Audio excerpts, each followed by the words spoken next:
Live from Founders Square at the Neshoba County Fair, Mississippi's giant house party underway. We'll be here today and tomorrow broadcasting the show, and we got a great lineup in store for you today, and we're going to kick things off right now with Representative Michael Ted Evans. He represents District 45, which incorporates Kemper, Lauderdale, and, of course, where we are sitting right now, Neshoba and Winston counties. Representative Evans, thanks for coming on today. Man, I'm glad y'all invited me. I got nervous about Monday. I hadn't heard from anybody. I said, I don't believe they're going to call me this year. Oh, no.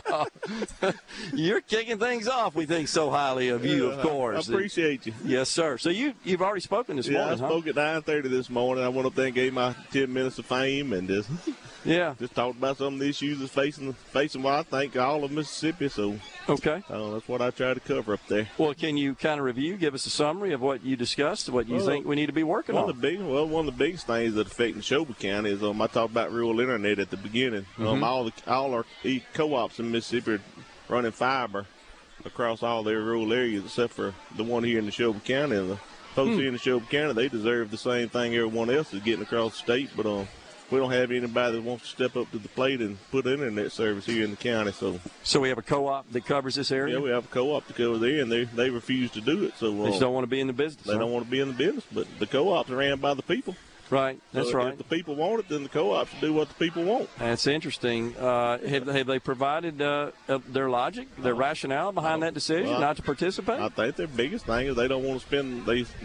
They're scared financially, which I understand that is a large part of money, but the federal government, the state government, we gave hundreds of millions of dollars to help it.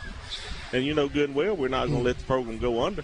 Well, and yeah, I do. And so, I got to tell you, honestly, that having been in the network business, not in the carrier business, but in the network business for quite a long time, and in the managed services business, it is a concern in that networks are kind of similar. I like to describe them to horses and boats.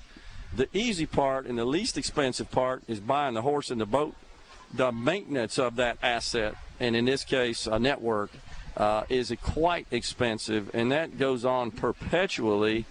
And so I can see where they may have concerns, but it seems like they talked to some of the other electric co-ops that have figured this out and find out how they're doing it. They should get on board with it and get it going. And another issue I talked about that's affecting all of Mississippi. Is we got a major problem with crystal meth. We got a major problem with heroin. These crackheads are taking over our communities. They're stealing everything we have while we're down here at the fair.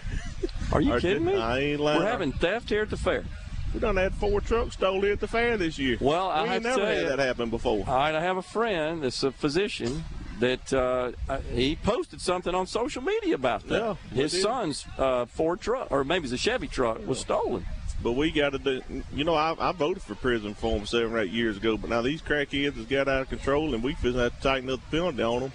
And I think we should put them in jail for about 20 years, and let's try to get this problem under control. Well, certainly, Representative Evans, locking them up because they broke the law from the standpoint of taking somebody's truck. Well, surely that rises to the level where they should be charged, convicted, if found guilty in a court of law, and sent away. Absolutely, but the judicial system is overrun by drug cases.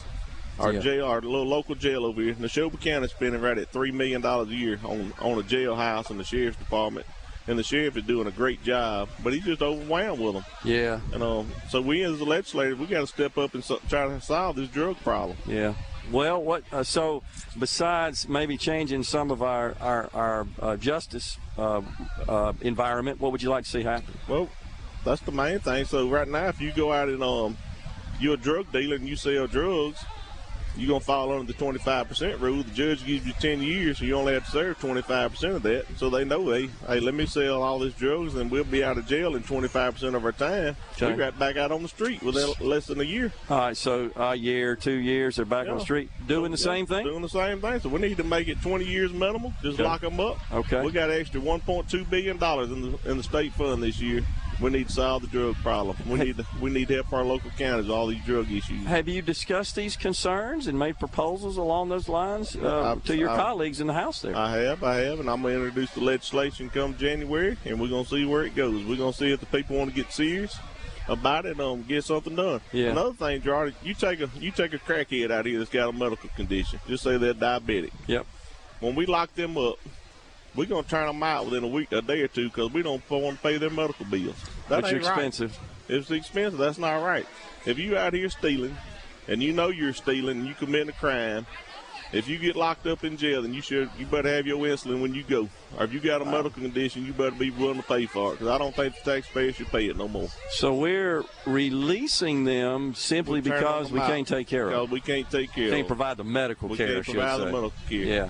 Because if they don't, a serious type 1 diabetic, if they, don't get that treatment, don't get insulin, et cetera, they die. Yeah, so why should me and you have to foot the bill? Yeah, that's now that sounds cold-hearted, but that's just the truth. No, I hear you. Tired of it. I hear you. So, well, what's the general reaction from other members of the House on this issue? I've talked to a few. They support it. They think we need to do something because Neshoba County, Kemper County, we cannot pave roads. We can't provide the services that we need to provide for our people because we had to put it in the jail system. Yeah. We had to put it in the sheriff's department. We had to spend $2 or $3 million a year that we should be putting on roads and bridges. Instead, we had to put it in the judicial system. And the people's tired of it. They're absolutely tired of it.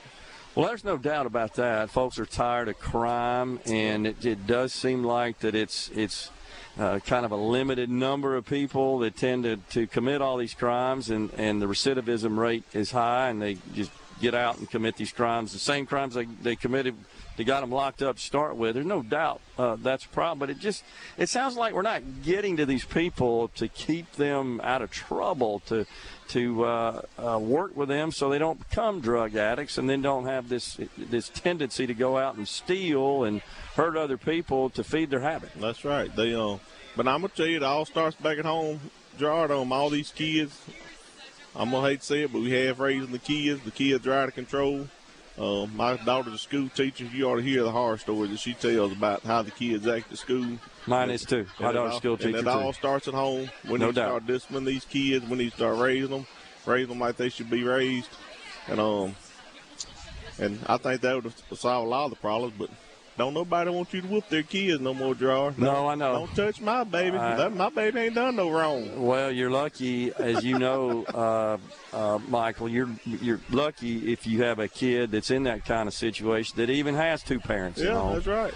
Even has a biological parent that's taking care of them, and it overwhelms the household when that's the case. We talk about that all the time. It seems like from a political perspective, if you even say that, you get accosted typically by folks that think that you're just being racist in that regard. It's got nothing to do with race. This transcends all the races, honestly. Look, the white folks of the world's worst. Yeah, no doubt about it. They ain't got nothing to do with no race. Yeah, these white folks are on this crystal meth. They stealing every day. No doubt they about it. Ain't got nothing to do with race. I hear you. Well, it's right, wrong. Doesn't matter what the race is, and until we get past that. I don't think we're going to solve any problems. Well, all right, so sounds like that's a high priority for you, Representative Evans. What else you got on the boards coming up this next session? Well, I'd mention, it's a big issue across the nation, this abortion deal. I'm pro-life. I talked about a few issues that I've heard some of my colleagues talk about. I'm pro-life, 100% pro-life when it comes to, I don't think nobody should go out and get pregnant and go have an abortion. I just don't think that's not right. But I think if a woman gets raped or a child gets raped, then I think her and her doctor should make up the decisions, and she should make a decision on what she wants to do. Now, she don't need to wait 4 or 5 weeks and on whatever's going to happen. She needs to have that right to take care of that problem. Okay. I'm 47 years old, and I can't name one person that's got pregnant that went to have an abortion. But I can name a bunch of people that's got pregnant, and after several weeks, the doctor says, look, you have major complications. You need to do something. Well, that's between her and her doctor and Jesus. I'm going to let them worry about all that. Okay. And so I know it's talking Jackson. Someone wants to do away with birth control pills. I'm not for it. So you've actually heard that from members of the legislature? I've heard some folks hinting around that might come. I don't know if they're going to. Surely they ain't that radical down there. I feel like that'd be destructive from a political perspective. I don't know that there's broad support for something that's quite that radical, but the left is the Democrats are hanging that on Republicans as a strong possibility right now. And I don't think my colleagues will go that far, but I'm not going to do it. I got you. I'm for Berkeley. Well, Big Country, as you are known, it's always a pleasure to talk to you, sir. By the way, Derek in Greenwood on the C Spire text line says, I really enjoy Big Country when he gets going. Intelligent man. So there you go. Thank you, Derek. Appreciate it, man. We got Scott Bounds coming up after the break here on Middays. We're at the Neshoba County